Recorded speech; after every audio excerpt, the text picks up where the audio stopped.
For millions of Americans, the sight of a policeman instills a sense of calm, faith that order is being kept, that the good guys are watching. But for many others, thousands stopped on the streets of New York because they look or act a certain way. Encounters with the blue and white breed fear, frustration, and anger at a force that some say is bent more on intimidation than serving and protecting. So here's my co-anchor, Bill Weir. Please put your hands up against the wall. It's the kind of scene that could play out on any given day in any city in America. Put your hands against the wall. Men in blue stopping young men of color. Why am I being frisked? As tensions rise. What's going on?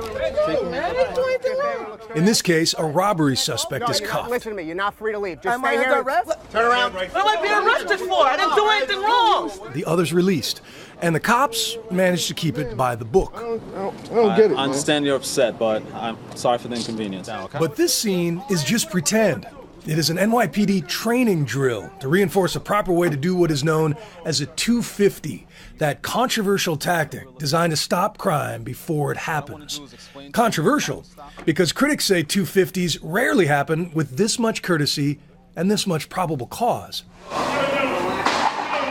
They say the NYPD stops and frisks way too many innocent men of color for no good reason. He was holding me, he was going through your pocket, he was going up, down. You want to go to jail? For what? Shut your mouth, kid. What am I getting arrested for? Shut your mouth. What am I getting arrested for? For being a mutt, you know what? Also, that's a law, being a mutt? He was going through my sweater. Then that's when he told me to keep my hands on my head. So I was like this the whole time. Frustrated by how often he was being stopped in his Harlem neighborhood, a 16-year-old son of a cop named Alvin says he hit record on his iPod one night in 2011 Why you press me out for? as two undercover officers approached. Our job is to look for suspicious behavior. When you keep looking at us like that, looking back. Because y'all always like stop. I just got stopped like 2 blocks away. Like, Listen to me. When you're walking the block with your hood up and you keep looking back at us like that, bro, you think you might have something. It is one of the few known recordings of something that happens nearly 2,000 times a day in New York, but whether this is the exception or the rule is a debate dividing America's biggest city. I don't think it was a unique stop for Alvin or any of the other young people that I've talked to personally. When activist filmmakers Aaron Schneider and Ross Tuttle heard the recording, they spent 8 months convincing Alvin to go public for their short documentary, The Hunted and the Hated. And we said, was this, the worst encounter you've had with NYPD? And he said, actually, no, it's not. He said, I've had worse. why you push me out for? Why you push me out for? Why you touch me for? Why you Yo, why you touching that? What happens to officers in a stop like that? There is a civilian complaint process, and indeed there is a civilian complaint review board. Ray Kelly is the man in charge of the NYPD. We have a system to address that. Now, I'm not talking specific about this case because I don't know about it, but we're human beings here. We make mistakes, and we may have people who inappropriately stop individuals, but by and large, I don't believe that's the case. It is event specific. Since taking over in 2002, Kelly has presided over the most dramatic reduction in crime in modern American history. Last year was a record low of shootings. They're down 25% this year. Like his predecessor, Bill Bratton, Kelly believes in proactive policing. And done properly, the 250 is a Supreme Court-approved method of stopping crime before it happens. But here is the controversial part. Of the thousands of daily stop and frisks, only 6% lead to an arrest, and a little over 1% actually turn up a weapon. Critics say this is proof it doesn't work. Mayor Michael Bloomberg disagrees. That's the reason we need it, to deter people from carrying guns. We are the first preventers. In a fiery speech this week, Bloomberg chastised NYPD critics. They seem to believe that the department should be run according to the standards of political correctness, not public safety. Cops as first preventers only works with the strong backing of City Hall, especially in the face of this statistic. Even though blacks and Hispanics are a minority here, a majority of people stopped, around 84%, are young men of color. How many times have you been stopped and frisked? 7 times. 7 times? Yes, sir. And you're how old? 17. In his neighborhood of Flatbush, Brooklyn, Kasim Walters has witnessed gang shootouts and watched young men his age bleed out in the street. I've seen people shot over there on North Strand Avenue. But after a number of rough 250s... Then they turned me back here.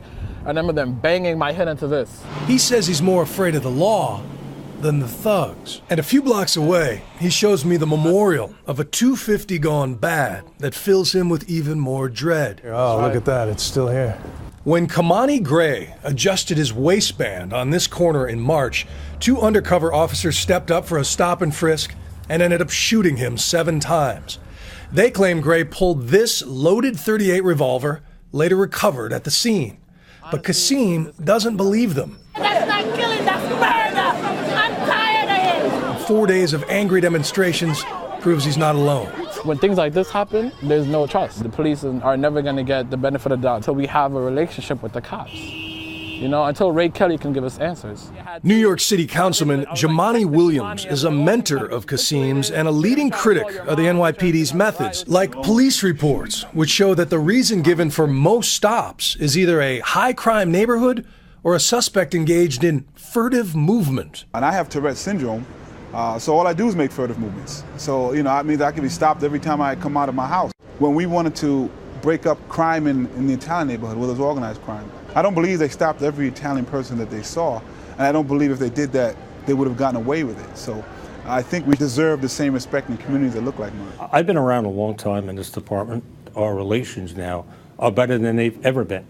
One of the reasons is our police officers are now minority majority. This is the most diverse city in the world. We are now more reflective of that diversity than ever before. But more minority cops doesn't mean all of them are supporters of stop and frisk. I was stopped by police officers because of my race, because of what I looked like. They stereotyped, they racially profiled. I knew that I didn't want to do that. Pedro Serrano is one of 2 cops now denouncing his own department's policies. And he says he made a hidden recording of his own. This is about stopping the right people, the right place, the right location. Okay. He is convinced that there is a perverse quota system in place, which drives officers to stop minority kids for no good reason. You don't come up with those numbers, they retaliate by giving you bad evaluations. That's basically what they did to me. After riding just 2 250s over an entire year, Serrano called for a meeting with his deputy inspector to appeal a bad evaluation.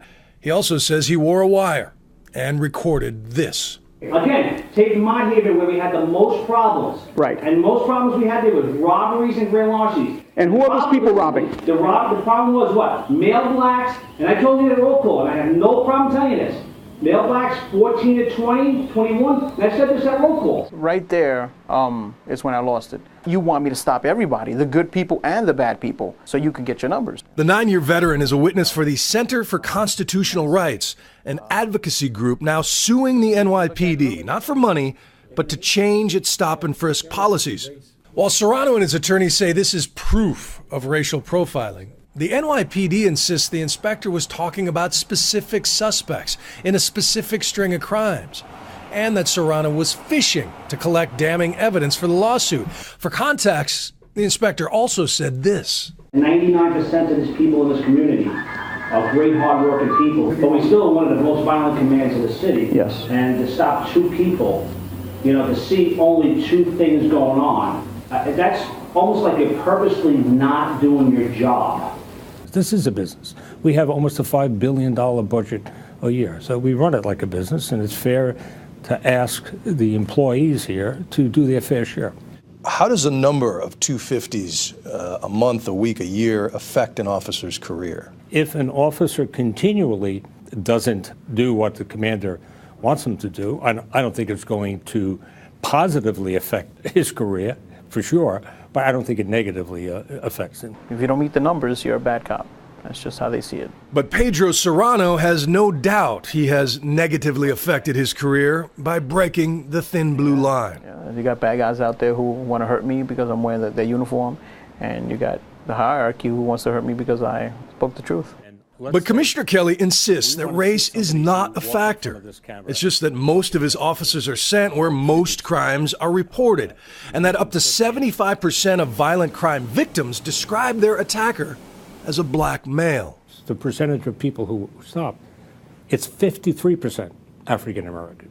So really, African Americans are being understopped in relation to the percentage of people being described as being the perpetrators of violent crime. The stark reality is that crime happens in communities of color. They are being disproportionately victimized. NYPD, keep your hands off me. I'm just curious what you would say to the kid, the good kid, who's growing up in these rough neighborhoods, who resents the fact that he gets stopped 5, 6, a dozen times in his young life and forms his opinion of authority around those exchanges. What would you say to that kid? We're trying to save his life, and we're trying to save the life of other young people who are disproportionately victimized on the streets of this city and other cities throughout America.